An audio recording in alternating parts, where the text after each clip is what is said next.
Friends, मैं सी श्रुति सिंघल। आज हम डिस्कस करेंगे एनुअल रिटर्न जो कि हमें भरनी होती है GSTR 9 में for the financial year ended 2021। और इसको हम डिस्कस करेंगे 3 पार्ट्स में। सबसे पहले हम डिस्कस करेंगे जो सेक्शन इसको गवर्न करता है और रूल कॉरस्पॉन्डिंग। फिर दूसरे पार्ट में हम देखेंगे आउटवर्ड सप्लाई में कैसे हमें GSTR 9 फिल करनी है। और तीसरे पार्ट में हम देखेंगे इनवर्ड सप्लाई में जो कि होता है ITC, उसमें हमें कैसे GSTR 9 फिल करनी है। तो आइए हम स्टार्ट करते हैं।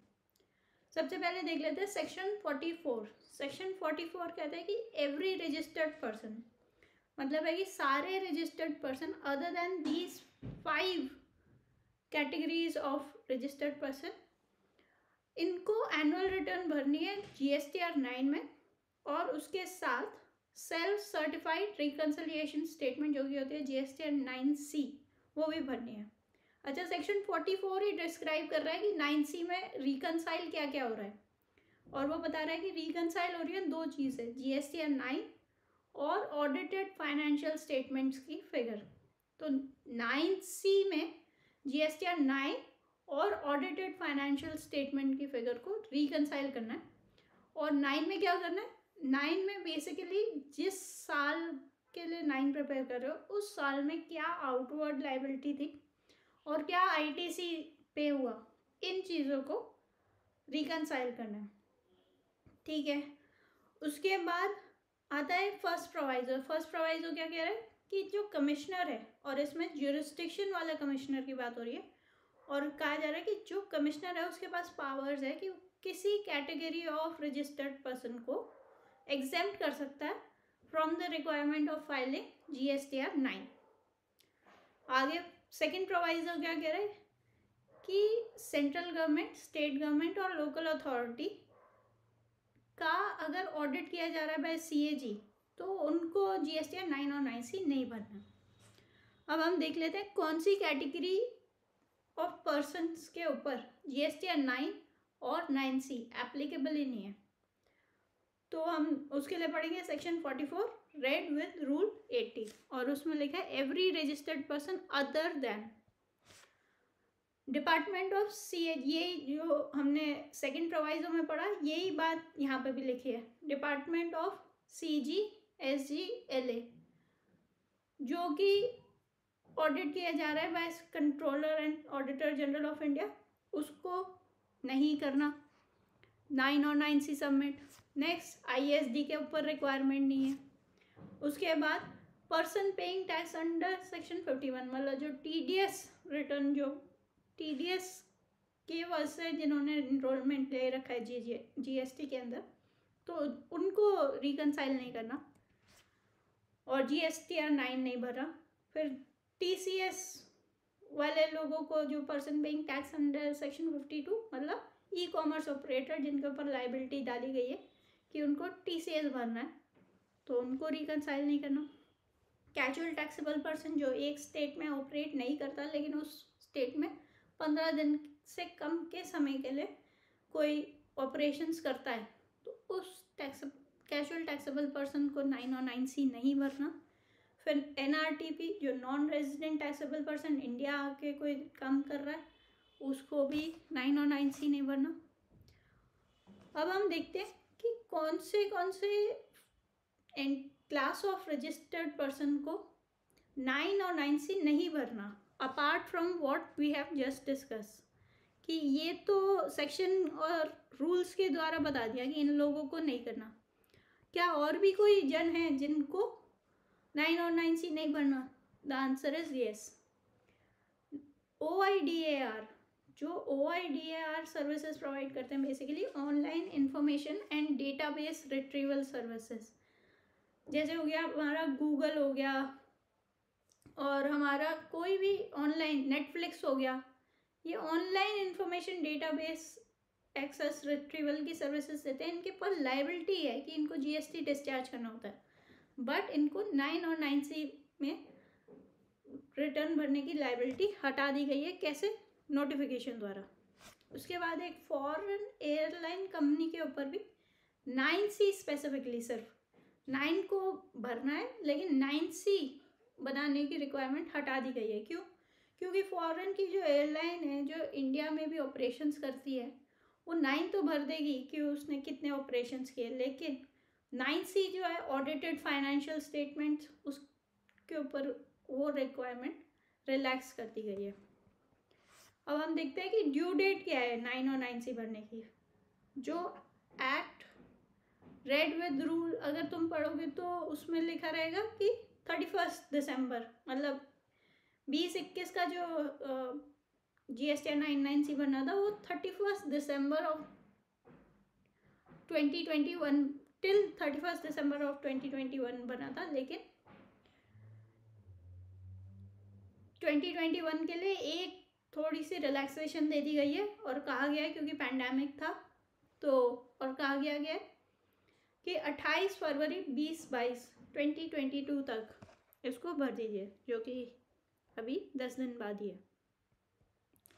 उसके बाद देखते हैं कि कितने टर्नओवर के एसएससी को GSTR 9 और 9C भरनी है। पहले हम देख लेते हैं फाइनेंशियल ईयर 17-18, 18-19 और 19-20। इन तीनों में क्या रिक्वायरमेंट, इन तीनों सालों में क्या था? इन तीनों सालों में था कि लेस देन 2 करोड़ है तो GSTR 9 ऑप्शनल है, और ऑप्शनल एक नोटिफिकेशन द्वारा करी गई थी। फिर 2 करोड़ से 5 करोड़ तक टर्नओवर है, पैन इंडिया देखनी है टर्नओवर, तो उसके लिए 9 मैंडेटरी था और 9C में नॉट एप्लीकेबल था। फिर अगर 5 करोड़ से ज़्यादा है टर्नओवर तो 9 और 9C दोनों भरना था।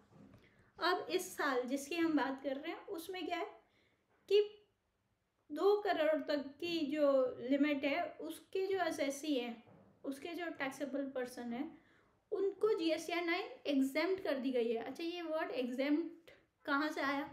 ये वर्ड एग्जेम्प्ट आया हमारा प्रोवाइजो नंबर 1 ऑफ सेक्शन 44, और सेक्शन 44 में क्या लिखा है कि the commissioner shall have power to exempt.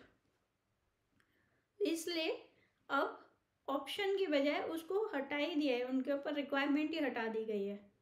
और 2 करोड़ से 5 करोड़ में सेम 9 मैंडेटरी और 9C ऑप्शनल है। फिर एक्सीड्स 5 करोड़ में दोनों चीज़ें ही करनी है। अच्छा, कॉन्सिक्वेंस क्या होंगे अगर 9 नहीं भरी तो? लेट फीस पेबल होगी of 200 rupees for each day of for which the failure continues, और subject to a maximum of 5.5%, मतलब है कि 0.5% ऑफ द टर्नओवर के मैक्सिमम लिमिट है। इसको अगर हम उदाहरण से समझे तो कोई अगर रजिस्टर्ड पर्सन है, उसकी 10 करोड़ की टर्नओवर है और उसने 9 नहीं भरा, तो उसके ऊपर मैक्सिमम लेट फीस कितनी लग सकती है? 10 crore into 0.5%, that is 5 lakh rupees. अगर 2.5 करोड़ की टर्नओवर है और उसने 9 नहीं भरा तो उसके ऊपर मैक्सिमम लेट फीस कितनी है? 2.5 crore into 0.5% is equal to 1.25 lakh, मतलब 1,25,000 से ज़्यादा लेट फीस नहीं लग सकती। अच्छा, कौन सा फॉर्म रेलेवेंट है फॉर प्रिपेयरिंग GSTR 9? GSTR 1 की फिगर्स देखनी है या GSTR 3B की?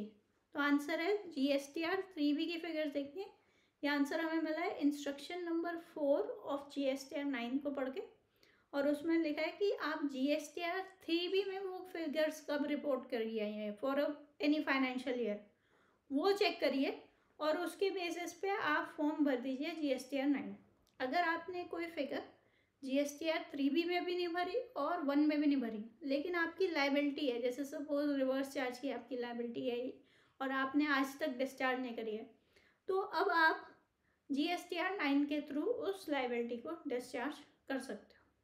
एडिशनल लाइबिलिटी डिस्चार्ज की जा सकती है। अब हम देख लेते हैं GSTR 9 का बेसिक ब्रॉड स्ट्रक्चर। तो ब्रॉड स्ट्रक्चर में देखेंगे हमारे GSTR 9 6 पार्ट में डिवाइडेड है।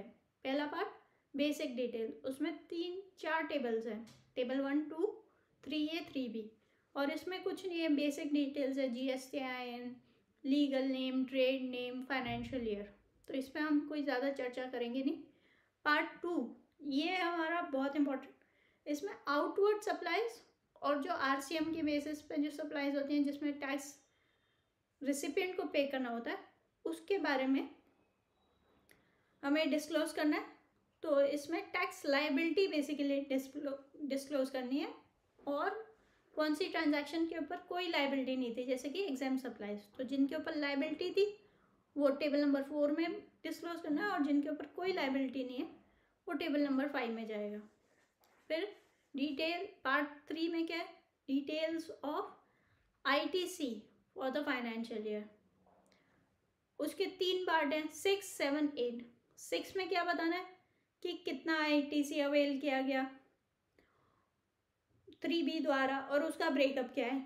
7 में बताया ना कितना रिवर्सल किया गया 3B द्वारा, अगर नहीं किया तो और एडिशनल रिवर्सल कितना है। 8 में बताना है कि 3B और 2A में जो अगर कोई डिफरेंस आ रहा है तो उसका रीज़न क्या है, रिकन्सिलिएशन करना है 3B और 2A के की बैलेंसेस को। फिर पार्ट 4 में एक ही टेबल है, टेबल नंबर 9, और इसके थ्रू हमें बताना है कि कितना टैक्स पेबल था। इसमें सिर्फ आउटवर्ड सप्लाई को डिस्कस करना है, इनवर्ड सप्लाई पे इस इनवर्ड सप्लाई के लिए इस टेबल का कोई रोल नहीं है। जो ITC होता है ऑन इनवर्ड सप्लाईज उसका इस टेबल से कोई लिंक नहीं है। फिर पार्ट 5 बात करता है कि कौन आउटवर्ड हो या इनवर्ड हो, सारी ट्रांजैक्शंस में अप्रैल 21 से लेकर सितंबर 21 तक कौन सी रिपोर्ट की गई है 3B में, तो वो यहाँ पे डिस्क्लोज होएगी। और पार्ट 6 जो कि अदर इन्फॉर्मेशन की बात करता है, इसके टेबल है 15, 16, 17, 18, 19, और इसमें जो भी इंफॉर्मेशन है वो बहुत वो सारी इंफॉर्मेशन को बेसिकली ऑप्शनल बना दिया गया है। तो ये पार्ट तो हम, क्योंकि ये एक तरह से रिडंडेंट हो गया, तो इस पार्ट को हम डिस्कस करेंगे ही नहीं। अब हम देखते हैं आउटवर्ड टैक्स लायबिलिटी के बारे में सारी चीज़ें। So let's begin. सबसे पहले हम जैसे अब हम डिस्कस कर रहे थे वो हम एक बारी और देख लेते हैं। टेबल हमें कौन से टेबल्स यूज़ करने रहेंगे, टेबल 4, टेबल 5, टेबल 9, टेबल 10 और 11। बस टेबल 4 में क्या होगा, जिन भी ट्रांजैक्शन के ऊपर टैक्स पेएबल था, एडवांसेस के ऊपर टैक्स पेएबल होता है only in case of services, inward supply और RCM के ऊपर टैक्स पेएबल होता है, आउटवर्ड सप्लाई के ऊपर टैक्स पेएबल होता है, वो 4 में जाएगा। 5 में जाएगा आउटवर्ड सप्लाईज जिसके ऊपर टैक्स नहीं पेएबल, जैसे कि एग्जेम्प्ट हो गए, नील रेटेड हो गए और नॉन GST हो गए, जिसके ऊपर टैक्स पेएबल नहीं है। फिर 4 में टेबल 9 में जाएगा किन आउटवर्ड सप्लाई के ऊपर टैक्स पेएबल था और क्या पेड था। तो जो पेड था वो तो उन्होंने ऑटो पॉपुलेट कर दिया और फिक्स कर दिया, तो वो फिगर्स को हमें डिस्टर्ब नहीं करना। पेएबल की बेसिकली इसमें फिगर को एडजस्ट करना होता है और ध्यान देना होता है। फिर पार्ट 5 को अगर हम देखें तो पार्ट 5 में अप्रैल 21 से सितंबर 21 तक में कौन सी ट्रांजैक्शंस 3B में रिपोर्ट करी गई जो कि रिलेट करती थी 20-21 को, ये हमें लिखना रहता है। और अब हम केस स्टडी द्वारा एक इन सारे टेबल्स को भरना सीखेंगे और केस स्टडी से करेंगे तो जल्दी से हो जाएगा। सबसे पहले हम एक बेसिक डेटा देख लेते हैं, और बेसिक डेटा में क्या था, बुक्स ऑफ अकाउंट्स में थी 100 रुपीज़ की टैक्सेबल वैल्यू और टैक्सेस थे उस पर 18 रुपीज़। अब 3B में भी हमने यही भरा, तो इसको कैसे फिल करेंगे। सबसे पहले हम लिखेंगे 10 और 11 में ट्रांजैक्शन वैल्यू निल और टैक्सेस निल। 10 और 11 क्यों यूज़ हो रहा है, अप्रैल टू सितंबर की जो ट्रांजैक्शन है वो रिपोर्ट करने के लिए। फिर टेबल 4 और 5 में हमें रिपोर्ट करना है जो 3B में हमने उस फाइनेंशियल ईयर में रिपोर्ट किया है, 100 और 18। उसके बाद टेबल नंबर 9 में टैक्स पेड तो ऑलरेडी प्रीफिक्स फिगर होगी, इसको हम ऑल्टर नहीं कर सकते। टैक्स पेबल जो है वो इक्वल होगा जो कि हमने स्टेट किया है टेबल नंबर 4 में। तो टेबल नंबर 4 में किया है 18, तो यहाँ पे भी आया है 18, और इसमें हमारा टेबल नंबर 9 में टैक्स पेबल और टैक्स पेड सेम है, क्योंकि इसमें कोई वेरिएशन था ही नहीं बेसिकली। ये हमारा सबसे बेसिक केस है। नेक्स्ट, अब टेबल हम भरनी सीखेंगे जिसमें कि जो हमने 3B है उसमें हमने फाइनेंशियल ईयर 21-22 में 20 रुपये की आउटवर्ड सप्लाई रिपोर्ट करी है और उसका टैक्स पे किया है, और सिर्फ 80 रुपये की आउटवर्ड सप्लाई हमने रिपोर्ट करी है 20-21 में। तो इसको हम कैसे भरेंगे? सबसे पहले टेबल नंबर 10 और 11 को भरेंगे। 10 और 11 में ट्रांजैक्शन वैल्यू में आएगी 20, जो कि अप्रैल टू सितंबर की फिगर्स हैं, वो आएंगी अप्रैल टू सितंबर में जो हमने रिपोर्ट कर दी 3B में, वो आएंगी 10 और 11 में। तो 20 और 3.6 उस पर टैक्स। फिर टेबल नंबर 4 भरेंगे। टेबल नंबर 4 में 80 और टैक्सेस हो गए उसमें 14.4, जो कि हमने ऑलरेडी 20-21 में रिपोर्ट कर दिए थे। तो हम देखेंगे जो टेबल नंबर 4 की ट्रांजैक्शन वैल्यू है प्लस टेबल नंबर 10 की ट्रांजैक्शन वैल्यू है, दैट इज इक्वल टू 100, और जो टैक्सेस हैं वो भी पूरे टैक्सेस पे हो गए हैं। अब हम भरेंगे टेबल नंबर 9। टेबल नंबर 9 में हमें भरना है वही फिगर जो कि टेबल नंबर 4 में ऑलरेडी फीडेड है। तो टेबल नंबर 4 वाली जो टैक्सेस की फिगर है वो यहाँ पे आएगी, और क्योंकि हमने इतना ही टैक्स इस साल में पे किया तो टैक्स पेड भी 14.4 होगा। टेबल नंबर 9 में जो टैक्स पेबल और टैक्स पेड है इन दोनों में फर्क हो सकता है, और उसमें कोई बात नहीं है, कोई प्रॉब्लम नहीं है, बट इन पहले 2 सिनेरियो में फ़र्क नहीं आया। अब हम देखते हैं केस नंबर 3। केस नंबर 3 में हमने 20 रुपये के ऊपर टैक्स पे ही नहीं किया है, ट्रांजैक्शन वैल्यू 20 के ऊपर टैक्स पे ही नहीं किया अभी। तो 10 और 11 में तो कुछ आया ही कहीं नहीं, क्योंकि अभी तक हमने अप्रैल टू सितंबर में कुछ रिपोर्ट नहीं किया है। फिर टेबल नंबर 4 और 5 में देखेंगे तो हमें एडिशनल टैक्स लाइबिलिटी डिस्क्लोज करनी है, मतलब कि हमने 3B में 80 रिपोर्ट करी है लेकिन हमें टैक्स तो पे करना था 100 पे, तो एडिशनल लाइबिलिटी है तो हम उसको पूरा कर देंगे 100, टैक्सेस लिखेंगे 18, और टेबल नंबर 9 में जो कि टैक्सेस पेबल है वो जो हम ऑल्टर कर सकते हैं वो होगी is equal to taxes as per table number 4, तो वो हो गई हमारी 18, और हमने ऑलरेडी पे किया है 14.4। तो अब हम DRC 03 के थ्रू 3.6 रुपीज़ और पे कर देंगे, और हमारे टैक्सेस भी पे हो गए और हमारा फॉर्म भी भर गया। अब हम देखते हैं एक सिनेरियो जिसमें कि हमारे पिछले साल की जो हमने टैक्सेस पे किए थे इस साल वो भी फिगर आ रही है। 19-20 में जो टैक्सेस पेबल थे वो भी आ रहे हैं। तो 10 और 11 में तो कुछ नहीं है क्योंकि अप्रैल टू सितंबर कुछ नहीं है। 4 और 5 में हम 100 और 18 जो उस साल से रिलेशन में है, बुक्स ऑफ अकाउंट्स हमने फाइनल करे और उस साल के रिलेशन में 100 और 18 है, तो वही आएगा 4 और 5 में। एक प्रेस रिलीज आया डेटेड 9 अक्टूबर 2020 और उसमें कहा गया कि 4, 5, 6, 7 अभी हम देखेंगे। 4, 5 में आप उसी साल की वैल्यूज लिखिए जिस साल की GSTR 9 जा रही है। सपोज GSTR 9 जा रही है 20-21 की, तो 20-21 की ही फिगर्स आप 4 और 5 में रिपोर्ट करिए। जो पिछले सालों के फिगर्स ऑलरेडी 3B में आ रही है उसको आप इग्नोर कर दीजिए। तो अब टेबल नंबर 9 में क्या सिनेरियो बना? टेबल नंबर 9 में टैक्सेस पेड आ रहा है जो टोटल 19.8, उसको हम ऑल्टर नहीं कर सकते तो उसको हम ध्यान में नहीं रखेंगे, लेकिन जो टैक्स पेबल है वो इज इक्वल टू होगा टेबल नंबर 4 और 5 के टैक्स पेबल जितना, टैक्सेस जितना। तो ये हो गई 18 रुपये और ये हमारी भरी गई 3B।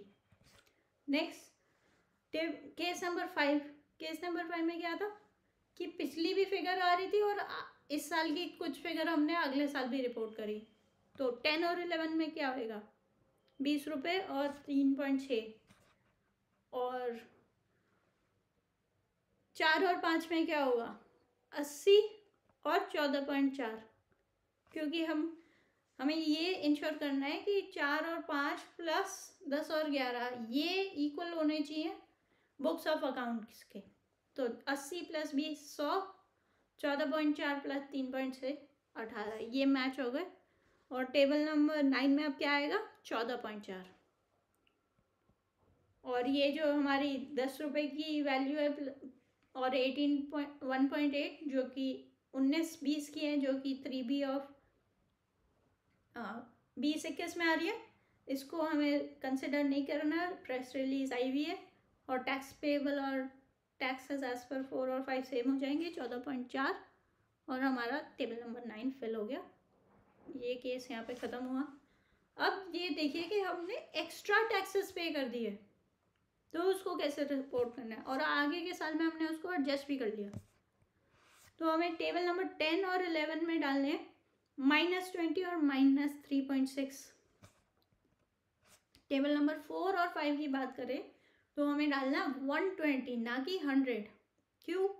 क्योंकि 4 और 5 प्लस 10 और 11 should be equal to the figures as finalise as per books of accounts. तो 120 -20 हो गया 100, और 21.6 -3.6 हो गया 18। तो हमारा ये फिगर्स मैच हो गई बुक्स ऑफ अकाउंट से। और टेबल नंबर 9 की बात करें तो इसमें वही आएगी जो टेबल नंबर 4 और 5 में है, 21.6। तो ये भी हमारी हो गई। एक्सेस पेड से इस वाले केस में मैच कर रहे हैं, लेकिन उसका कोई फ़र्क नहीं पड़ता। फिर अगर हमने फालतू टैक्स पे किया और आगे तक हमने एडजस्ट भी नहीं किया तो 10 और 11 तो खाली ही रहेगा।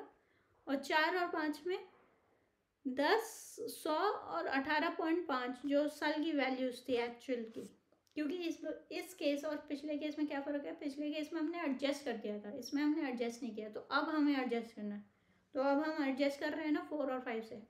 और 4 और 5 और 10 और 11 का टोटल देखें तो बुक्स ऑफ अकाउंट से मिल रहा है, तो ये हमने सही डाल दिया।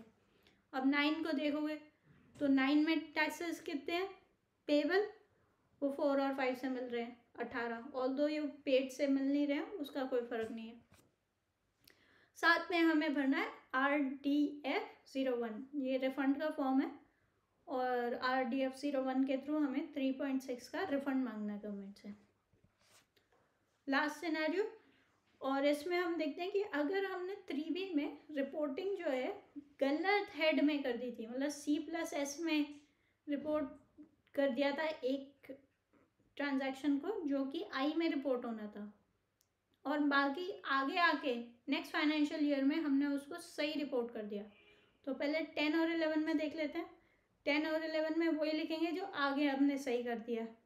फिर पार्ट 4 में वो लिखेंगे जो कि हमने रिपोर्टेड इन 20-21 है। तो इफेक्टिवली जो हमारा इन दोनों का टोटल है वो सेम आना चाहिए, वो सही आ गया as per books of account. हमारी GSTR 9 भरी गई और ये फाइनल हो गई फिगर्स। कंक्लूजन एक बार ही देख लेते हैं।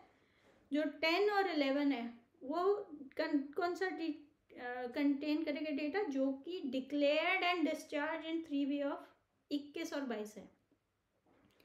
मतलब है कि 21-22 के 3B में जो 20-21 की फिगर्स दी हुई हैं वो यहाँ पे रिपोर्ट होंगी। अगर रिपोर्ट हो चुकी हैं तभी, अगर डिक्लेयर नहीं हुई है अभी डिक्लेयर करनी है तो 4 और 5 में जाएगा। फिर 4 shall contain all the details which were declared in 3B of 20-21 plus दो सप्लाईज जिनको हमने रिपोर्ट ही नहीं किया 3B में, ना 20-21 में ना 21-22 में। टैक्स पेबल जो कि 4 का है वो इक्वल होगा टैक्स लाइबिलिटी इन टेबल 9, और वो टैक्स पेड इन टेबल 9 से मैच करे या ना करे उसका कोई फ़र्क नहीं पड़ता। फिर टेबल नंबर 4N-4G, मतलब है कि 10 और 11 और 4 को ऐड करोगे फिगर्स को तो वो बुक्स ऑफ अकाउंट से मैच करेगी। और टेबल नंबर 9 में ITC के रिस्पेक्ट में कोई एडजस्टमेंट नहीं करनी, मतलब अगर आपने ITC इस साल रिवर्स किया और उसको आप पे कर रहे हो इस रिवर्स करके आप DRC 09 के थ्रू पे कर रहे हो तो उसको टेबल नंबर 9 में एडजस्ट नहीं करना। तो टेबल नंबर 9 में सिर्फ टैक्स पेएबल की फिगर से एडजस्टमेंट बनाना है। अब हम देखते हैं डेबिट नोट और क्रेडिट नोट के ऊपर। सपोज हमारा जो इनवॉइस था जिसके against debit note credit note issue होना था, वो इनवॉइस था 2021 का, जिस साल की GSTR 9 बन रही है। से Jan 21 का इनवॉइस था। क्रेडिट नोट डेबिट नोट उसके अगेंस्ट इशू करना पड़ा March 2021 में, जो कि था March 21 में।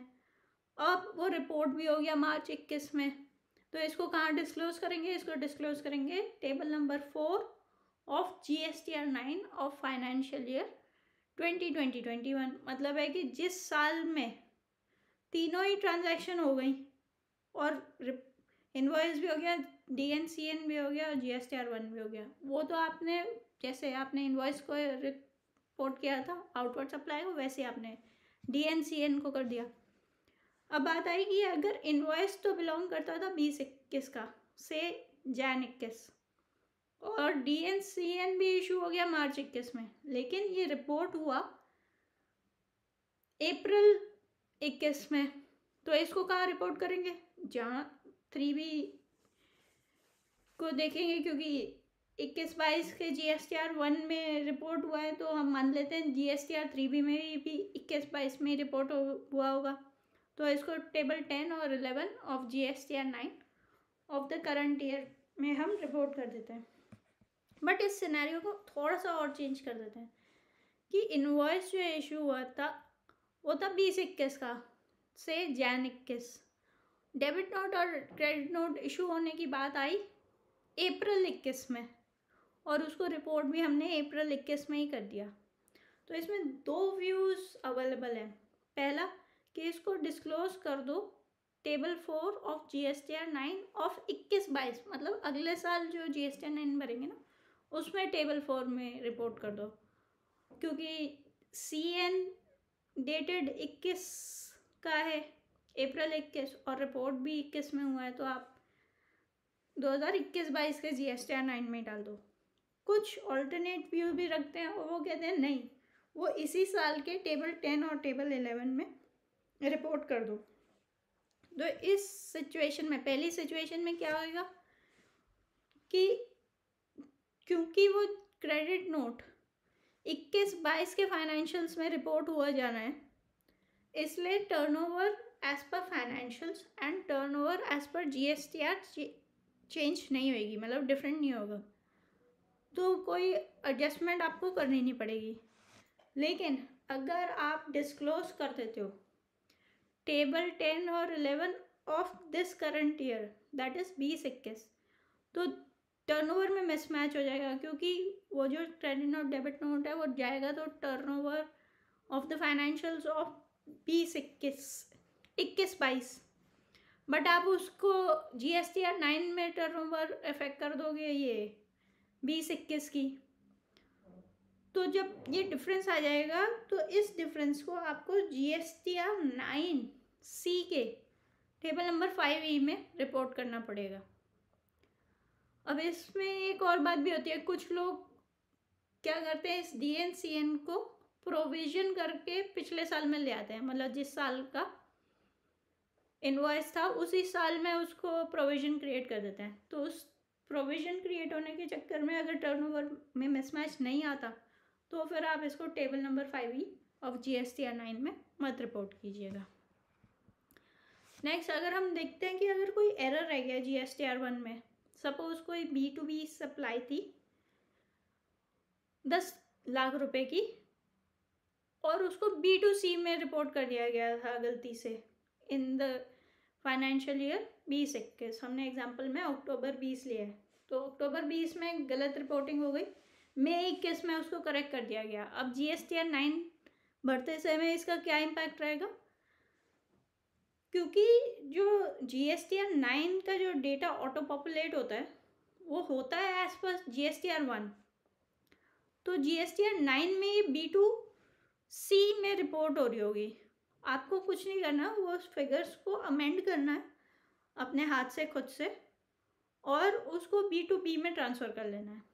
अमेंडमेंट वाला एक कॉलम होता है, उसको यूज़ मत करें तो ज़्यादा अच्छा रहेगा, और आपका काम हो जाएगा। आपको और कुछ सोचने की ज़रूरत नहीं पड़ेगी, क्योंकि हमें GSTR जो 9 है, इसमें जितनी भी आपकी एरर्स रह गई हैं वो आप GSTR 9 यूज़ करके ठीक कर सकते हैं। अब हम डिटेल में टेबल 4 में जितने पार्ट्स हैं टेबल 4 के, वो डिटेल में एक बार ही देख लेते हैं। ABCDE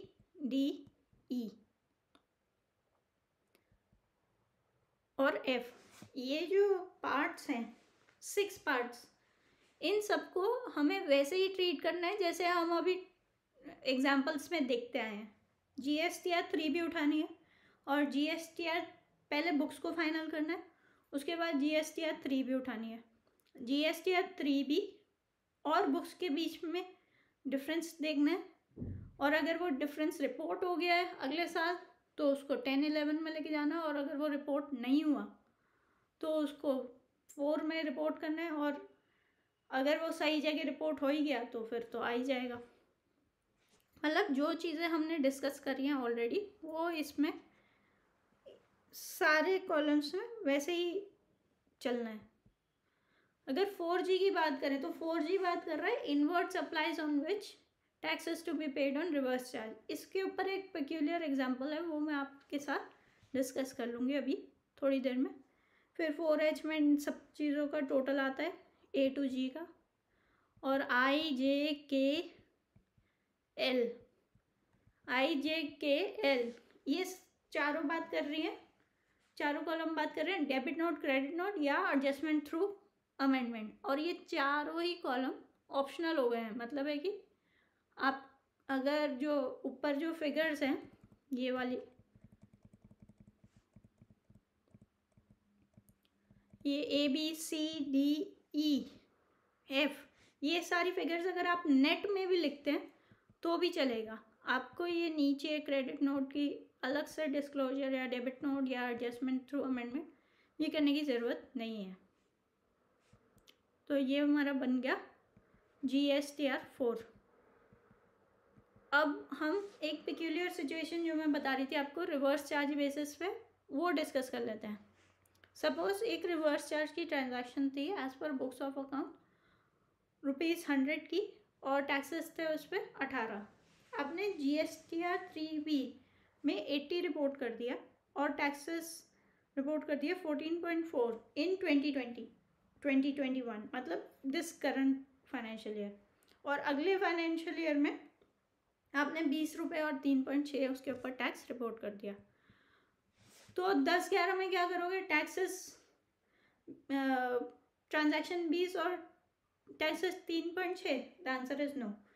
क्यों? क्योंकि जो 10-11 में जो टीवी की बात कर रहा है, ये आउटवर्ड सप्लाईज की टीवी की बात कर रहा है, तो टीवी तो अमेंड नहीं होएगा, लेकिन टैक्सेस हाँ ज़रूर अमेंड हो जाएंगे। और टेबल 4 और 5 में क्या लिखोगे? 80 और 14.4। The answer is no. आप यहाँ पे 4G में 100 कर दोगे और टैक्सेस 14.4 ही रहने दोगे, तो देखोगे 4 और 10 का जो टोटल है वो आपकी बुक्स ऑफ अकाउंट्स का टोटल आ गया। साथ ही आप टेबल नंबर 14 में टैक्सेस पेएबल जो है वो 3.6 जो आपने अगले साल पे किया, और टैक्सेस पेड में 3.6 लिख के आप इसको बराबर कर दोगे। लेकिन ये जब ओपिनियन जनरेट हुई थी उसके बाद एक प्रेस रिलीज आई है, प्रेस रिलीज डेटेड 3 जुलाई 2019, और इस प्रेस रिलीज में CBIC ने क्लैरिफाई किया कि जिस साल का RCM सप्लाई, मतलब जिस साल में आपने RCM सप्लाई रिपोर्ट किया उसी साल में आप उसको GSTR 9 में भी रिपोर्ट कर दीजिए। तो इसका मतलब हो गया कि टेबल 4 और 5 में ऑफ 2020-2021 80 और 14.4 होगा, और 10-11 में कोई चेंजेस नहीं करना, और 14 में भी कोई चेंजेस नहीं करना। तो यहाँ पे आपका RCM का भी कॉलम कंप्लीट हो गया। RCM वो भी आउटवर्ड सप्लाई पे, मतलब जो RCM के लिए आपको पेमेंट करनी होती है अब हम देखते हैं टेबल नंबर 5। ये डील करता है उन ट्रांजैक्शंस के रिलेशन में है कि जिसमें आपको टैक्स पेबल नहीं होता। तो A B C D E F, इन सारी में आपको वैसे ही करना है जो हम 4 और 5 अभी डिस्कस कर चुके हैं। अगर 3B में रिपोर्ट हुआ है अगले साल में तो 10 और 11, और उसको अब बाकी अगर इसमें रिपोर्ट हुआ है तो मतलब इसी साल में रिपोर्ट हो गया तो वो 5, और 10 और 11 और 5 का टोटल करके सेम आना चाहिए। और इसमें टैक्सेस का तो है नहीं, तो टेबल नंबर 9 तो इफेक्ट होएगा नहीं। इसमें CBIC ने एक क्लैरिफिकेशन डाली है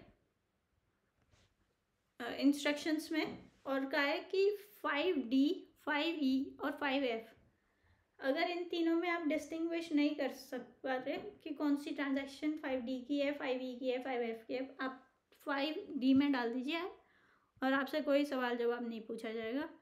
जैसे 4 में क्रेडिट नोट, डेबिट नोट और एडजस्टमेंट्स थी, वैसे 5 में भी है। और फिर से CBIC ने क्लैरिफाई कर रखा है कि CBIC ने नहीं, गवर्नमेंट ने ही क्लैरिफाई कर रखा है इंस्ट्रक्शन द्वारा कि ये debit note, credit note supplies through amendments को आपको HIJK में लिखने की ज़रूरत नहीं है, आप नेट फिगर्स ये ऊपर रख लीजिए, वो भी सही है। टोटल कर देंगे, आपका हो गया। अब हम देखते हैं इंटरेस्ट ऑन FD। बहुत सवाल ये पूछे जाते हैं कि इंटरेस्ट ऑन FD को GSTR 9 में कैसे डील करें। तो इसका सिंपल सा आंसर है कि अगर इंटरेस्ट ऑन FD को आपने अपनी profit and loss account prepare करते हुए प्रॉफिट एंड लॉस अकाउंट में शो कर रखा है, तो आप इसको एग्जेम्प्ट इनकम की तरह ऐड कर लीजिए इन 5D। और अगर आपने वो जो इंटरेस्ट इनकम है उसको प्रॉफिट एंड लॉस में नहीं लेके गए, आप सीधे उसको कंप्यूटेशन का पार्ट बना लिया है, तो आप उसको GSTR 9 में कोई इफेक्ट मत दीजिए, ठीक है। और एक और सवाल पूछा जाता है कि और भी अदर इनकम होती है जिनके ऊपर टैक्स पेबल नहीं होता, जैसे अगर आपने कोई वो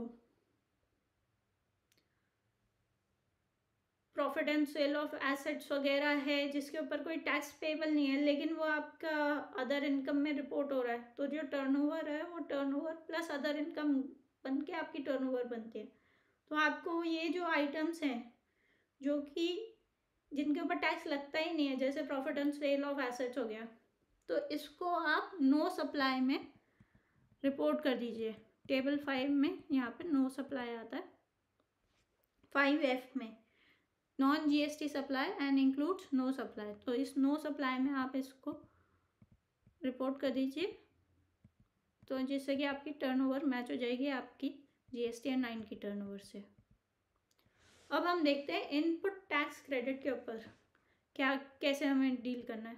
इनपुट टैक्स क्रेडिट के ऊपर पार्ट 2 है और पार्ट 5 है। पार्ट 2 में 3 टेबल्स हैं। 3 टेबल्स क्या है? क्लेम ड्यूरिंग द ईयर, मतलब है कि जो आपने 3B के थ्रू क्लेम किया है, आपने इस 3B में रिपोर्ट किया है या आगे 21-22 के 3B में रिपोर्ट किया है, दोनों चीज़ें वो हम देखेंगे।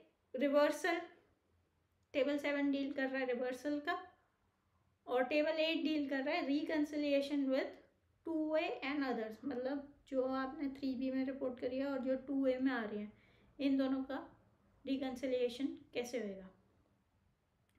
मतलब ये दोनों चीज़ें मैच करनी चाहिए, नहीं मैच कर रही तो रीज़न देयर ऑफ। और पार्ट 5 में वही जो 20-21 की थी और अप्रैल टू सितंबर में रिपोर्ट हुई, वो पार्ट 5 में 12 और 13 टेबल में रिपोर्ट होंगी। ये जो GSTR 9 का टेबल नंबर 6 है, इसका सबसे पहला कॉलम है कि जो सम टोटल है 4A का of 3B for the financial year 20-21, जो भी आपने लिखा है आपके 20-21 के 3B में, वो यहाँ पे रिपोर्ट कर दीजिए, ये वो यहाँ पे ऑटो पॉपुलेटेड आएगा। एक बार हम देख लेते हैं कि 4A ऑफ 3B में क्या क्या हमने रिपोर्ट किया होगा। हमने किया होगा import of goods, import of services, inward supplies liable to reverse charge, मतलब है कि आपने आरसीएम का क्रेडिट कितना लिया, फिर आईएसडी का क्रेडिट कितना लिया और बाकी सारा क्रेडिट कितना लिया। ये 5 चीज़ें ऑटो पॉपुलेट होके आएंगी 6A में। 6B में आप उनको बताओगे कि ये जो ऑटो पॉपुलेटेड फिगर है इसमें वो वाली इनवर्ट सप्लाईज कौन सी हैं जो कि आपने यहाँ पे 5 में रिपोर्ट कर रखी है, ऑल अदर इनवर्ट सप्लाईज। इसका आप प्रोवाइड करोगे डेटा 6B में। 6B को फर्दर डिवाइड किया हुआ है 3 हिस्सों में, इनपुट, इनपुट सर्विस और कैपिटल गुड्स में। और एक रिलैक्सेशन दे दिए कि अगर आप नहीं बता पा रहे हो कि कितना इनवर्ट सप्लाई इन तीनों चीज़ों में है, आप कैपिटल गुड्स का बता दीजिए और बाकी दोनों इनपुट और इनपुट सर्विसेज को इनपुट्स के कॉलम में लिख दीजिए। तो आपका 6B बन गया। 6C और 6D पूछ रहा है कि इनवर्ट सप्लाईज जिनके ऊपर आरसीएम पे आपने क्रेडिट लिया है, मतलब जो आरसीएम का क्रेडिट है वो कितना अनरजिस्टर्ड से लिया और कितना रजिस्टर्ड परसेंट से लिया। ये आपका आएगा अनरजिस्टर्ड वाला 6C में और रजिस्टर्ड वाला 6D में। और इसके ऊपर एक रिलैक्सेशन आ गई है कि अगर आप ये नहीं बता पा रहे हो कि कितना अनरजिस्टर्ड से और कितना रजिस्टर्ड से, आप सारा का सारा 6D में लिख दीजिए। फिर 6E में बताइए कि इम्पोर्ट ऑफ गुड्स का क्रेडिट कितना है, ये आपको मैनुअली फिल करनी है। और इम्पोर्ट ऑफ गुड्स के क्रेडिट के में आप ऑल दो 6 कॉलम में जो for the financial year 2021 and reported in 3B of 2021 आता है, बट 6E, सिर्फ 6E में आपको for the financial year 2021 and reported in 3B of April to September, मतलब जो बाद में रिपोर्ट किया 3B में, उसको भी इसी में ही डाल दीजिएगा क्योंकि उसके लिए और कोई रेलेवेंट कॉलम बना नहीं है, तो मिसमैच आ जाएगा अगर आप इसमें नहीं डालोगे तो। फिर 6F में इम्पोर्ट ऑफ सर्विसेज की बात की गई है, उसका क्रेडिट डाल देना। 6E में IST वाला और 6S में जो रिक्लेम, वो सेक्शन 180 डेज में जो रिवर्सल और रिक्लेम की बात होती है उसका क्रेडिट यहाँ 6H में डाल देना। तो 6I आ गया, B से लेकर H तक का टोटल, और 6J में आ गया डिफरेंस जो कि होना चाहिए आइडियली 0, कि आपने जितना 3B में भरा और किस किस हेड के लिए था, और बेसिकली आपको 3B वाला ही फिगर्स यहाँ पर रिपीट करनी है, और 6I में उसका टोटल हो जाएगा और 6J 0 हो जाएगा। 6KLM ये आपके अदर क्रेडिट्स की बात कर रहा है, 6K बात कर रहा है ट्रांड 1 क्रेडिट की, 6L बात कर रहा है ट्रांड 2 क्रेडिट की, और 6M बात कर रहा है एनी अदर क्रेडिट की। और नीचे अगर इंस्ट्रक्शंस पढ़ोगे तो उसमें लिखा है क्रेडिट क्लेम थ्रू ITC 01 और 02। ये आपका टोटल आ गया। अब हम देखते हैं GSTR 9 का 7 शेड्यूल और 7 टेबल। और 7 टेबल में क्या है, जितने भी आपने रिवर्सल्स रिपोर्ट कर रहे हैं GSTR 9 में, GSTR 3B में, उनको आपको यहाँ पे दोबारा से रिपोर्ट करना है।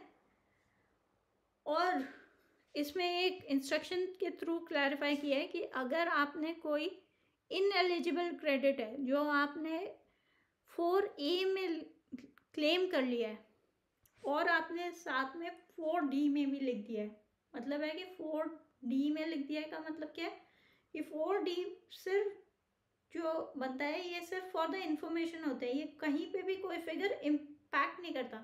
तो अगर आपने 4A में लिख दिया है तो मतलब आपने उसका क्रेडिट ले लिया। तो उन्होंने इंस्ट्रक्शन द्वारा गवर्नमेंट ने बताया कि आपको अगर आपने क्रेडिट ले लिया तो यहाँ पे 17(5) में जो है 7E में आपको उसको रिपोर्ट करके रिवर्स करना है। सिमिलरली अगर आपने कोई डुप्लीकेट क्रेडिट ले लिया है या आपने कोई ऐसा क्रेडिट ले लिया जो अब आप रिवर्स करना चाहते हो, तो आपको क्या करना है, तो आपको 7H में जाके वो फिगर रिपोर्ट करनी है।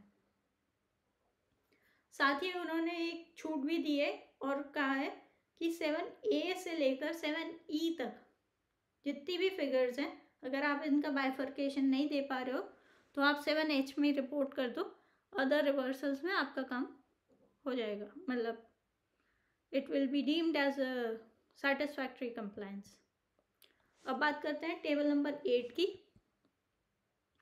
और टेबल नंबर 8 में सबसे पहले है टेबल 8A जो कि बात करता है 2A में कितना ITC ऑटो पॉपुलेट होके आ रहा है, और ये जो ITC है ये RCM वाला ITC, रिवर्स चार्ज वाला, इनवर्ट सप्लाईज वाला ITC नहीं रिपोर्ट होता। 8B में 6B और 6H का 6B और 6H, 6B हो गया आपका अदर ITC, इसमें वो सारा ITC आया था जो कि आपने यहाँ पे रिपोर्ट किया है। ऑल अदर ITC में ये 6B में आ रहा है, और 6H में जो आपने रिक्लेम किया है ये वाला ITC आ रहा है।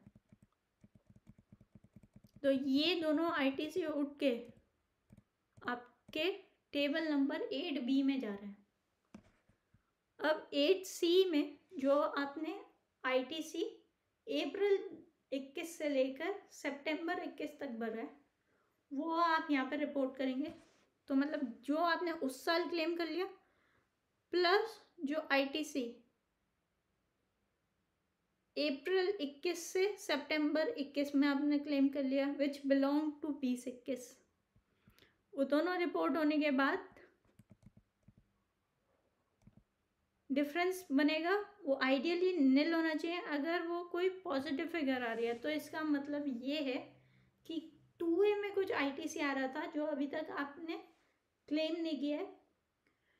क्यों? क्योंकि आप उसको क्लेम ही नहीं करना चाहते। जैसे कि कुछ लोग बैंक के जो ITC आ रहा होता था, बहुत सारी ट्रांजैक्शंस आ रही होती थी और बहुत छोटे अमाउंट की होती थी, वो क्लेम ही नहीं करते थे, और अब GST 9 भरते समय तो क्लेम कर ही नहीं सकते, तो उसको वो 8E में रिपोर्ट कर देते हैं। और अगर कुछ ITC ऐसा होता है जो कि अवेलेबल है, जैसे कार पे अगर कोई कंपनी ने कार खरीदी उस पर ITC रिपोर्ट हो रहा है टू GSTR 2A में, बट वो एलिजिबल तो है नहीं 75 में, तो वो 8F में रिपोर्ट होगा। अब साथ ही हम पार्ट 5 जो कि हमारे को ITC भरते वक्त देखना है वो भी देख लेते हैं। उसमें क्या है, ITC reported in 2021 but 21-22 but pertaining to 2021, मतलब इस साल का ITC जो अप्रैल टू सितंबर में आपने रिपोर्ट किया वो पार्ट 5 में टेबल 12 और 13 में रिपोर्ट होएगा। टेबल 13 में जो आपने अवेल किया और टेबल 12 में जो आपने रिवर्स किया in April from during April 21 to September 21 but it belong to 2021। एक छोटी सी एडवाइस है कि आप चेक कर लीजिए कि 8C जो है वो इक्वल होना चाहिए 13-12, मतलब है जो आपने टेबल 13 में रिपोर्ट किया माइनस जो आपने टेबल 12 में रिपोर्ट किया। 8C क्या है, जो कि अप्रैल 21 से सितंबर 21 का ITC आपने रिपोर्ट किया 8C में, वो टेबल 13 माइनस 12 होना चाहिए, मतलब जितना आपने टेबल 13 में रिपोर्ट किया माइनस जितना आपने 12 में रिपोर्ट किया। तो ये एक चेकलिस्ट कह लो, चेक पॉइंट हो जाएगा। अब अभी तक हमने कौन सा देखा था, हमने देखा था 8A B C D, और E और F में हम उसको बता रहे थे कि कौन सा अवेलेबल है और कौन सा इनएलिजिबल है। अब हम देखेंगे AGHI। G में लिखना है जो ITC है with respect to import of goods, और H में ऑटो पॉपुलेट हो रहा है 6E से। 6E में हमने याद होगा मैंने बताया था कि आपको 6E में वो सारा ITC लिखना है जो बिलोंग करता है 20-21 को, वेदर आपने 20-21 के 3B में रिपोर्ट किया है या 20-21 के 22 के 3B में, अप्रैल टू सितंबर के 3B में रिपोर्ट किया, सारा का सारा आपको 6E में लिखना है। तो जब 8G में आप टोटल फिगर लिखोगे, 8H में वो ऑटो पॉपुलेट आएगी तो डिफरेंस निल हो जाएगा। अगर नहीं होगा तो मतलब कि कोई ऐसा ITC है जो कि आप अवेलेबल है बट आप अवेल नहीं करना चाहते, तो वो 8J में रिपोर्ट कर दीजिएगा। और बाकी 8J, E और F, ये जो J हमने पढ़ा और E अभी हमने पढ़ा था, available but not availed and available but ineligible, ये तीनों जो ITC हैं वो लैप्स हो जाएंगे। अब हम केस स्टडी से आपको ये कैसे कॉलम्स भरने हैं ITC के, ये डिस्कस करते हैं। पहले टेबल, सबसे सिंपल एग्जांपल ले लेते हैं कि 100 मतलब अकाउंट्स फाइनल करा, 100 ITC था, 3B में भी 100 आ रहा है और 2A में भी 100 पूरा ही आ रहा है।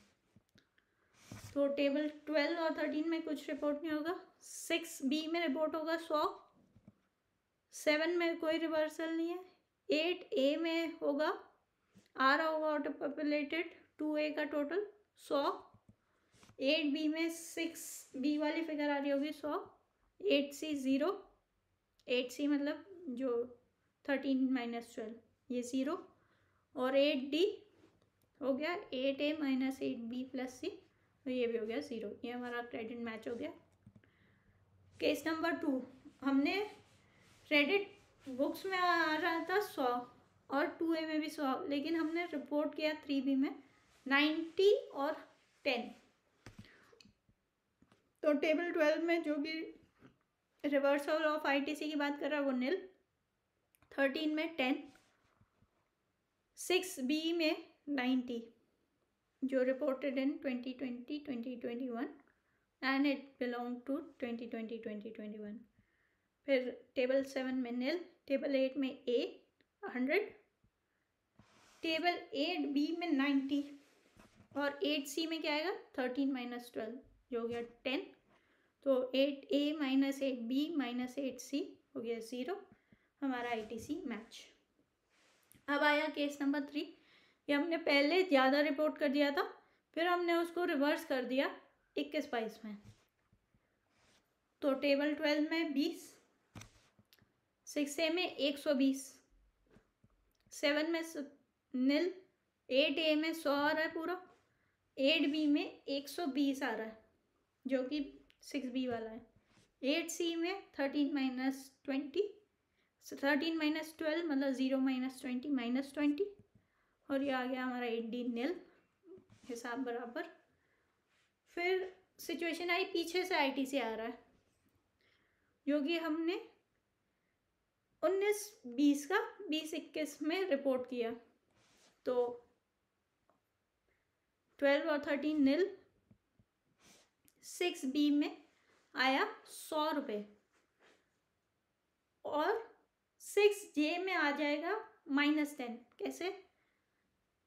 6A में तो आ रहा होगा जितना भी आपका जो आपने 3B में उस साल में रिपोर्ट किया 110, 6B में आ जाएगा, आप लिख दोगे 100, तो बाकी बचा डिफरेंस 110, बाकी बचा डिफरेंस 10, ये 10 यहीं पे छोड़ना है। इसकी पुष्टि कैसे होती है? उसकी पुष्टि होती है प्रेस रिलीज डेटेड 9 अक्टूबर 2020 द्वारा, और उसमें लिखा है कि आप जौन सी साल की फिगर्स हैं वही साल की फिगर्स GSTR 9 में रिपोर्ट करिए। पीछे की जो फिगर्स का जो बैकलॉग इस साल में आ रहा है आप उसको रिपोर्ट ही मत करिए, तो उसको डिफरेंस में पड़े रहने दीजिए। तो 6J में वो डिफरेंस में पड़ा रहेगा। 7 में निल, 8 में 100 2A वाला, 6B 100, 6C निल, 8D 0, हिसाब बराबर। नेक्स्ट, आपने रूल 42-43 के तहत सितंबर में आके रिवर्सल किया 5 रुपये का, तो उसको 6B में आप रिपोर्ट करोगे 100, और जो रिवर्सल आपने 5 रुपये का किया है वो 12 में रिपोर्ट कर दोगे। टेबल 7 में बी ये गलत से नील लिख दिया। ये टेबल 7 में भी 5 रिपोर्ट होएगा एडिशनल। 8 इज 100, 8 भी 100, 8C -5, 8D में आ गया 5 रुपये का फ़र्क। और ये आप अवेलेबल बट इनएलिजिबल में रिपोर्ट करके इसको क्लोज कर देंगे। यहाँ पे हमारा सारा टॉपिक ख़त्म होता है। अगर आपको कोई डाउट हो तो आप मुझे मेल या मैसेज कर सकते हैं। आप हमारी वेबसाइट भी विज़िट कर सकते हैं www.idtinsightindia.com। और आशा करती हूँ आपको सब अच्छे से समझ में आ गया होगा और आपकी ये वीडियो सहायता करेगी GSTR 9 ऑफ 2020-2021 को प्रिपेयर करने में। धन्यवाद।